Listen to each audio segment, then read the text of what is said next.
மின்னலே மின்னலே என் கண்ணிலே நெஞ்சிலே சொல்லடா கண்ணிலே. ஆண்டவனை பார்க்கணும், அவனுக்கு ஊத்தணும், அப்ப நான் கேள்வி கேட்கணும். சர்வேசா தலையெழுத்தெந்த மொழியடா, ஓ தப்பிச் செல்ல என்ன வழியடா.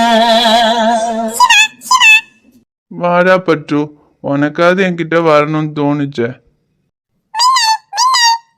டே பட்டு, அந்த பேரை மட்டும் சொல்லாதடா. அவளை தாண்டா மறக்கணும்னு நினைக்கிறேன்.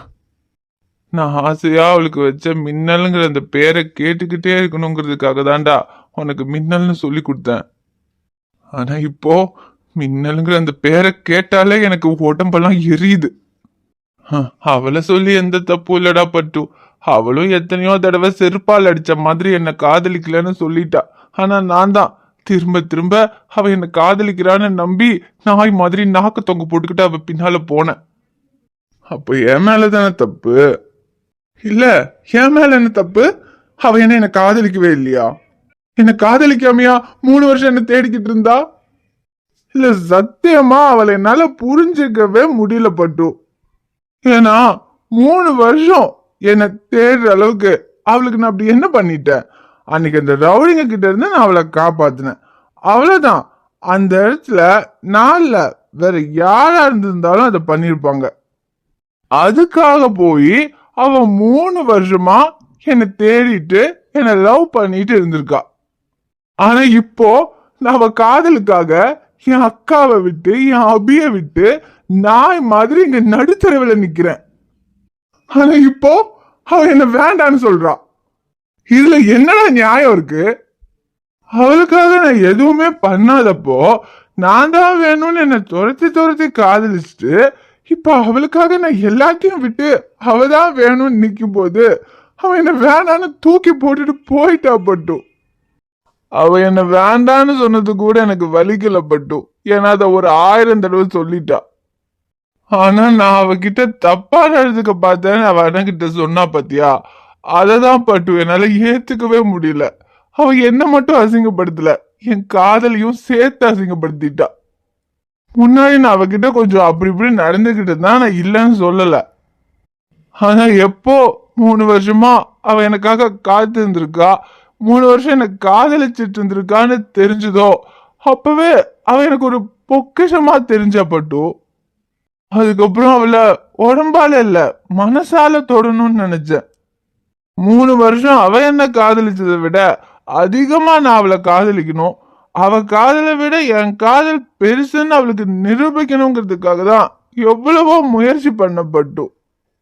ஆனா அவளுக்காக நான் பண்ண எதுவுமே அவளுக்கு புரியலங்கிறத விட அவ ஒரு பயந்தாங்கோலி பட்டு. 3 வருஷம் நான் கிடைப்பேன்ற நம்பிக்கையில எனக்காக காத்திருக்க தெரிஞ்சவளுக்கு அந்த காதலுக்காக நான் என்ன வேணாலும் பண்ணுவேன்னு என்ன நம்பி தைரியமா முடிவெடுக்க தெரியல பட்டு. ஆனா அவ மட்டும் கொஞ்சம் தைரியமா என்ன காதலிக்கிறேன்னு அவ அண்ணன் கிட்ட சொல்லியிருந்தா, அவ அண்ணன்ல அவ அப்பனே வந்திருந்தாலும் அவளை நான் விட்டு இருந்திருக்க மாட்டேன் பட்டு. யாரு தடுத்திருந்தாலும் சரி, அந்த நிமிஷமே அவ கழுத்துல தாலி கட்டி அவளை என் பொண்டாட்டி ஆக்கி இருந்திருப்பேன். ஆனா அந்த பயந்தாங்கோலி அவ அண்ணனுக்கு பயந்துகிட்டு என்ன காதலிக்கவே இல்லைன்னு சொல்லிட்டா பட்டு. அவ மட்டும் என் கைய பிடிச்சி என் கூட நின்னு இருந்தா, அவ அண்ணன்ல இந்த ஊரையே கூட நான் எதிர்த்துருவேன். ஆனா அவளே என்னை எதிர்த்தா நான் என்ன பண்ணுவேன் பட்டு? அவ என்னை எதிர்த்திருந்தா கூட பரவாயில்ல பட்டு. ஆனா அவ சொன்ன அந்த ஒரு வார்த்தை அது என்ன உயிரோட குன்னிருச்சு பட்டு. கல்லடி பட்டனா கண்டதில்ல காயம், சொல்லடி பட்டனா நிற்பதென்ன நியாயம். காதலோடு நீ இருந்திடவே காவலாகினே, காணலாகி நீ பறந்திடவே சாக பாகிறேன். துணை சேராமல் வாழ்ந்தாலே ஏது நிம்மதி, என ஏற்காமல் போனாலே போடி உன்விதி உன்விதி. ஐஷு, சேட்டா, என்னடா இன்னும் நடந்ததே நினைச்சிட்டு இருக்கியா? இங்க பாருடா, அதுல உன் தப்பு எதுவும் இல்ல. நீ எந்த தப்பும் பண்ணிருக்க மாட்டேன்னு எனக்கு தெரியும். எனக்கு உன்னை பத்தியும் தெரியும், அந்த பொறுக்கிய பத்தியும் தெரியும். இல்ல சேட்டா, அது நான் ஐஷுமா, நீ ஒன்னும் சொல்ல வேண்டாம். நான் தான் சொல்றேன்ல, எனக்கு உன்னை பத்தி தெரியும்னு. நீ பாவம் என்ன பண்ணுவ? எனக்கு அவிய பத்தி தெரியும். அவ எப்பவுமே அவன் இல்லைன்னா இப்படிதான் அவனை பார்க்கணும்னு அழுதுகிட்டே இருப்பா. அது அந்த வீட்டுல இருக்கும் போது அப்படிதான், இங்கேயும் அந்த மாதிரி அழுதுருப்பா. நீயும் உடனே அபிக்காக சரி நம்ம அண்ணியோட தம்பியாச்சேன்னு நம்பி அவனை பாக்குறதுக்காக கூட்டிட்டு போயிருந்திருப்ப. ஆனா நீ நம்புற அளவுக்குலாம் அந்த பொறுக்கி நல்லவன் கிடையாதுடா. அது உனக்கு இப்ப புரிஞ்சிருக்கும்னு நினைக்கிறேன். குழந்தைய காமிக்கலான்னு கூட்டிட்டு போன உன்கிட்டயே அவன் எவ்வளவு கேவலமா நடந்துக்கிட்டான் பத்தியா? இதுதான் அவனோட புத்தி. ஆனா உன்கிட்ட அப்படி நடந்துக்கிட்டதுக்கு அவனை நான் சும்மா விட்டுருவேன்னு மட்டும் நினைக்காத. ஐயோ சேட்டா, அதெல்லாம் வேண்டாம் சேட்டா. அவனை எதுவும் பண்ண வேண்டாம். ஏன் அவனை எதுவும் பண்ண வேணாங்கிற? அவன் உன்கிட்ட எவ்வளவு கேவலமா நடந்துக்கிட்டான், அதுக்கு அவனை சும்மா விட முடியுமா? இல்ல சேட்டா, அது என்ன இருந்தாலும் அவன் அண்ணியோட தம்பி. அவனை ஏதாவது பண்ணா அண்ணி தானே பாவம் வருத்தப்படுவாங்க. அதான் வேண்டாம் சேட்டா. பாரு, இப்ப கூட அவ உன்கிட்ட இவ்வளவு சீப்பா நடந்துகிட்டும் கூட நீ உன் அண்ணிக்காக அவனை எதுவும் பண்ண வேண்டாம் விட்டுருன்னு சொல்ற. ஆனா அந்த நாய்க்கு அக்கா, மாமா, மாமாவோட தங்கச்சி, நம்ம குடும்பமாச்சே, இப்படி எல்லாம் பண்ணக்கூடாதுங்கிற நினைப்பு இருக்கா? அவன் உன்கிட்ட இப்படி எல்லாம் நடந்துக்கிட்டேன்னு தெரிஞ்சா ஷைலுவா அவன் மேல கோவப்படுவா. நானும் ஷைலுவா அவன் மேல வச்சிருந்த நம்பிக்கையை கெடுத்து குட்டிச்சவராக்கிட்டான்.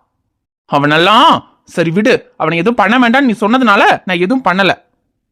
ஆனா மச்சான் மச்சான்னு இத்தனை நாளும் அவனுக்காக நான் யோசிச்சதெல்லாம் வேஸ்ட்னு இப்பதான் புரியுது. சரி, அவன் எக்கேடு கெட்டு போனா நமக்கு என்ன? நம்ம வாழ்க்கையை பார்த்தா போதும். ஐஷோ, அப்புறம் இத்தனை நாளும் உன் விருப்பத்துக்கு மாறா நான் எதுவும் செஞ்சதில்ல. சித்தியும் சித்தப்பாவும் வேண்டான்னு சொன்னா கூட நீ கேட்டா உனக்காக நான் எதா இருந்தாலும் பண்ணிருக்கேன். ஆனா இப்போ உன்கிட்ட நான் ஒன்னு கேக்குறேன், எனக்காக பண்ணுவியா ஐஷு? எந்த சேட்டா பண்ணுவியான்னு எல்லாம் கேக்குற? நீ என்ன சொன்னாலும் நான் கேப்பேன் சேட்டா. எனக்கு தெரியும்டா. ஆனா இப்ப நான் சொல்றது உன்னோட நல்லதுக்காக தான்.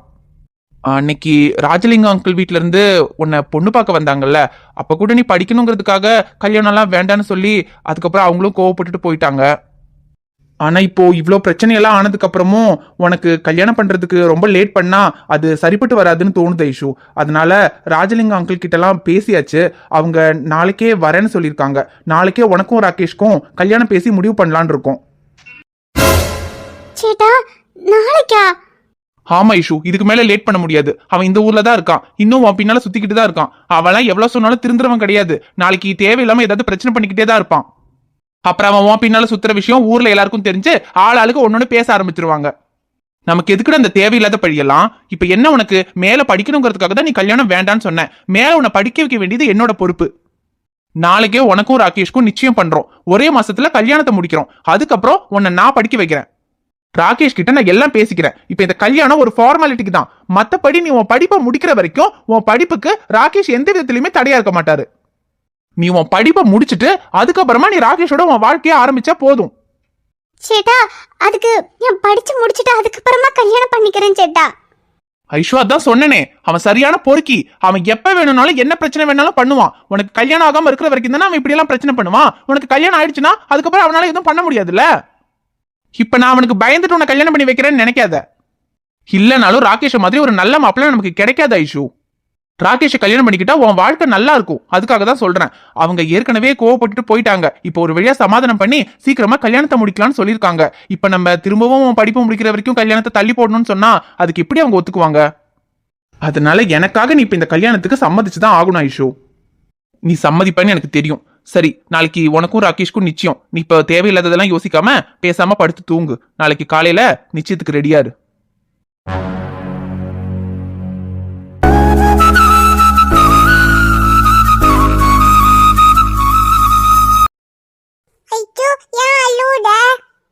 அபி, நான் தப்பு பண்ணிட்டேன் அபி. சேட்டன் கேட்கும் போது நீ அவனை காதலிக்கலன்னு சொன்னதே குடும்பத்துல பிரச்சனை வந்துடக்கூடாது, நீ அவனை காதலிக்கிறேன்னு சொல்லிட்டா சேட்டன் என் மேலேயும் கோவப்பட்டு எனக்கு சீக்கிரமா கல்யாணம் ஏற்பாடு பண்ணிடுவானோங்கிற பயத்துலதான். இப்ப அவனுக்கு வேலையும் இல்ல. இப்ப நீ அவனை காதலிக்கிறேன்னு சொன்னா சேட்டன் எப்படியும் ஏத்துக்க மாட்டான்.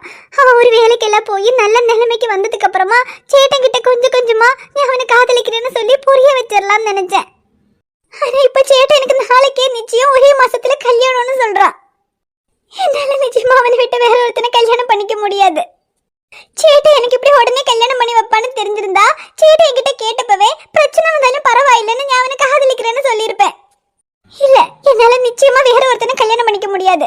எவ்வளவு பெரிய பிரச்சனை வந்தாலும் பரவாயில்ல, இப்பவே நான் அவனை காதலிக்கிற விஷயத்த சேட்டன் கிட்ட சொல்ல போறேன். ஐஷு நில்லு, எங்க போற? மா, என்னமா அது? சேட்டன் வந்து நாளைக்கே எனக்கு நிச்சயம், ஒரே மாசத்துல கல்யாணம்னு சொல்லிட்டு இருக்கான். ஆமா, அவன் சொன்னது உண்மைதான். நாளைக்கு ராஜலிங்க அங்கிள் வீட்ல இருந்து உனக்கும் ராகேஷ் தம்பிக்கும் நிச்சயம் பண்றதுக்காக வராங்க. மா, என்னமா நீங்க? நான் தான் உங்ககிட்ட சொன்னேன்ல, நான் அவனை தான் காதலிக்கிறேன். என்னால அவனை தவிர வேற யாரும் கல்யாணம் பண்ணிக்க முடியாது. அன்னைக்கு நீங்க நான் அவனை காதலிக்கிற விஷயத்த சேட்டன் கிட்ட சொன்னா அபியையும் அண்ணியும் அவன்கிட்ட இருந்து பிரிச்சிருவீங்க, அப்புறம் சேட்டன் கிட்ட சொல்லி அவனை ஏதாவது பண்ணிருவீங்கன்னு சொன்னதுனால மட்டும்தான் நான் சேட்டன் கிட்ட நான் அவனை காதலிக்கிற விஷயத்த சொல்லாம இருந்தேன். ஆனா அதுக்காக நான் அவனை மறந்துட்டு வேற ஒருத்தனை கல்யாணம் பண்ணிக்குவேன்னு நினைச்சிட்டீங்களா? அபிக்காகவும் அன்னிக்காகவும் மட்டும்தான் நான் என் காதலை என் மனசுக்குள்ள போட்டு புதைச்சிட்டு அவனை காதலிக்கலன்னு அவன்கிட்டயே சொன்னேன். ஆனா இப்போ இல்லனாலும் நீங்க அபியவும் அண்ணியும் அவன்கிட்ட இருந்து பிரிச்சிட்டீங்க. இதுக்கு மேல நான் எதுக்காக பொறுமையா இருக்கணும்? என்னால அவனை தவிர வேற ஒருத்தனை கல்யாணம் பண்ணிக்க முடியாது. இப்பவே நான் அவனை தான் காதலிக்கிறேன், அவனை தவிர வேற யாரையும் கல்யாணம் பண்ணிக்க மாட்டேன்னு நான் போய் சேட்டன் கிட்ட சொல்ல போறேன். சேட்டன் என்ன பண்ணா எனக்கு இதை பத்தி கவலை இல்ல. போடி போய் சொல்லு. உன்னை பெத்தவன் உயிரோட இருக்க வேண்டாம்னு நினைச்சா தாராளமா நீ அவனை தான் காதலிக்கிறேன்னு போய் உன் அண்ணன் கிட்ட சொல்லு. இதுக்கு மேல அவனை தான் காதலிக்கிறேன், இந்த கல்யாணம் வேண்டாம்னு உன் சேட்டன் கிட்ட சொல்றேன்னு இங்க இருந்து ஒரு அடி எடுத்து வச்ச, நீ போன அடுத்த நிமிஷமே இந்த விஷத்தை குடிச்சிட்டு நான் போய் சேர்ந்துருவேன். ஏமா அப்படி சொல்றீங்க? நான் ஏதோ சும்மா சொல்றேன், அப்படியெல்லாம் பண்ண மாட்டேன்னு நினைக்காத. எனக்கு உயிரை விட மான மரியாதை தான் முக்கியம். போயும் ஒண்ணும் இல்லாத அந்த பிச்சைக்காரனை நீ கல்யாணம் பண்ணிக்கிறேன்னு சொல்லி வீட்டை விட்டு போயிட்டான்னு வைக்கி, அப்புறம் எங்க மான மரியாதை இந்த குடும்ப கௌரவம் எல்லாம் என்னத்துக்கு ஆவறது? அப்புறம் ஊர்ல எல்லாரும் ஜானகியோட பொண்ணு ஒரு ஒண்ணும் இல்லாத பிச்சைக்காரன் கூட ஓடி போயிட்டான்னு சொல்றது எல்லாம் கேட்டுட்டு மரியாதை கிட்ட போய் என்னால உயிர் வாழ முடியாது. அம்மா, நான் அவன் கூட போகணும்னு நினைச்சிருந்தா எப்பவோ போயிருப்பேம்மா. ஆனா எனக்கு அப்பா சேட்டன் நீங்க எல்லாரும் முக்கியம். உங்களுக்கு எந்த கெட்ட பேரும் வந்துடக்கூடாதுன்றதுக்காக தான் என் காதலைய மனசுக்குள்ள போட்டு புதைச்சிட்டு அவனையும் சாவடிச்சிட்டு நானும் செத்துக்கிட்டு இருக்கேன். இப்ப கூட உங்க சம்மதம் இல்லாம நான் எதுவும் பண்ண மாட்டேன். ஆனா அதுக்காக என்னால அவனை மறந்துட்டு வேற யாரையும் கல்யாணம் பண்ணிக்க முடியாது. அதுக்கு இந்த ஜென்மத்துல அந்த பொறுக்கி நீ கல்யாணம் பண்ணிக்கிறதுக்கு நான் சம்மதிக்க போறதில்ல. இங்க பாரு, நான் சொல்ற டாக்டர் மாப்பிளை தான் நீ கல்யாணம் பண்ணிக்கிற. நாளைக்கு உன்னை நிச்சயம் பண்றதுக்கு வராங்க, அதுக்கு நீ ரெடியா இருக்க. இல்ல அந்த பொறுக்கியை தான் காதலிக்கிறேன்னு போய் உன் அண்ணன் கிட்ட சொல்றதா இருந்தா அப்புறம் இந்த அம்மாவை நீ உயிரோடவே பார்க்க முடியாது. உன்னை பெத்தவளோட உயிர் உனக்கு முக்கியமா இல்ல அந்த பொறுக்கியோட காதல் உனக்கு முக்கியமான்னு நீயே முடிவு பண்ணிக்கோ.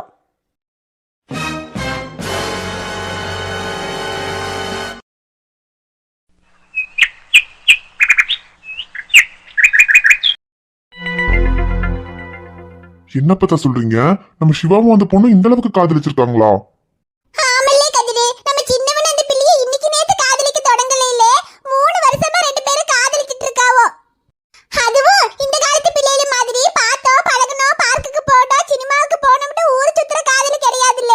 அந்த பிள்ளையா இருந்தாலும் சரி நம்ம சின்னவனா இருந்தாலும் சரி 3 வருஷம் யாரு என்னன்னு கூட தெரியாம ஒருத்தர் முகத்தை ஒருத்தர் பார்க்காம காதலிச்சிட்டு இருந்தாவோல்ல.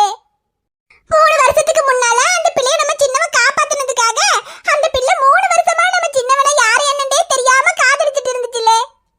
என்னதான் அக்கா புருஷனோட தங்கச்சி காதலிச்ச குடும்பத்துக்குள்ள பிரச்சனை வரும்னு சொன்னாலும் அந்த பிள்ளை 3 வருஷமா நம்ம சின்னவனை இந்த அளவுக்கு காதலிக்கும் போது அவன் எப்படிலே அந்த பிள்ளைய வேண்டான்னு விட முடியும்? அதனால தான் இந்த பிள்ளைக்காக நம்ம சின்னவன் இந்த ஊருக்கே வந்தா.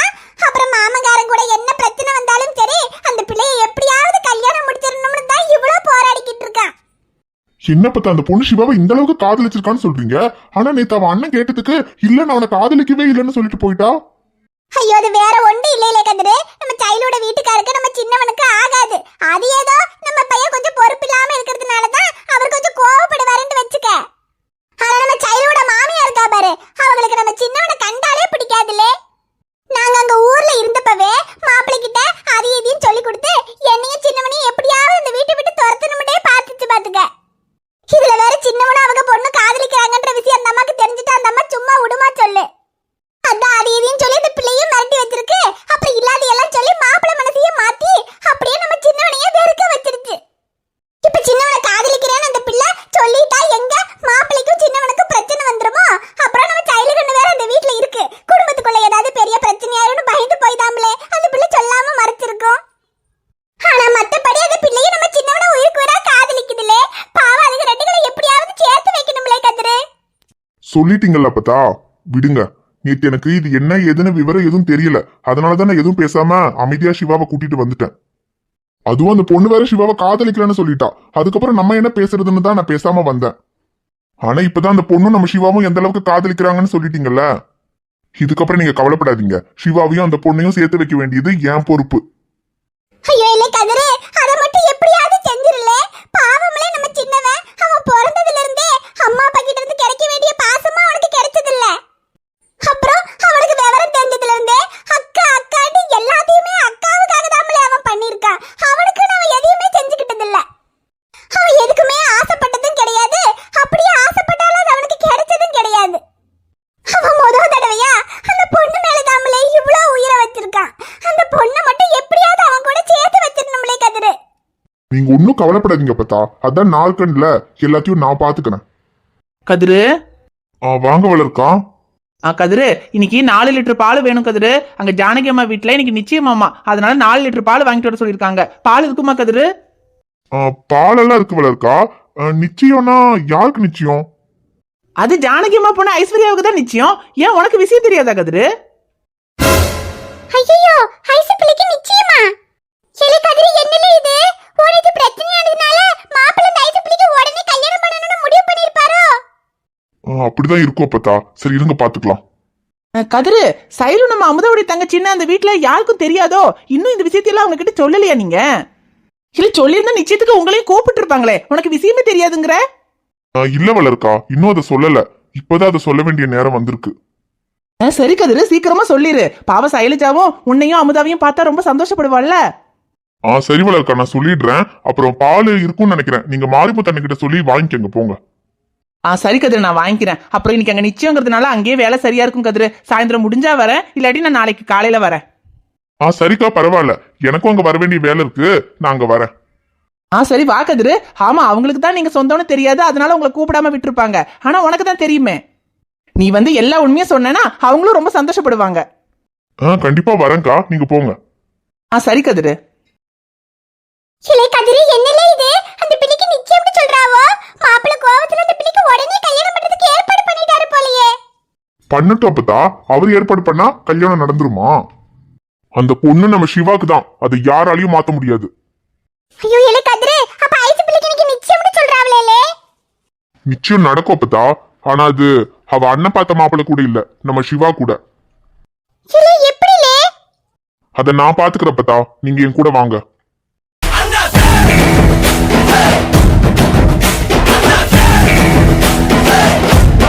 ஹாய் ஃப்ரெண்ட்ஸ், எல்லாரும் எப்படி இருக்கீங்க? நிச்சயமா நலமா இருப்பீங்கன்னு நம்புறோம். இந்த வீடியோ உங்களுக்கு பிடிச்சிருந்தா மறக்காம வீடியோவுக்கு லைக் பண்ணுங்க, கமெண்ட் பண்ணுங்க, ஷேர் பண்ணுங்க. சேனலை சப்ஸ்கிரைப் பண்ணாம பாத்துக்கிட்டு இருந்தீங்கன்னா மறக்காம சப்ஸ்கிரைப் பண்ணுங்க.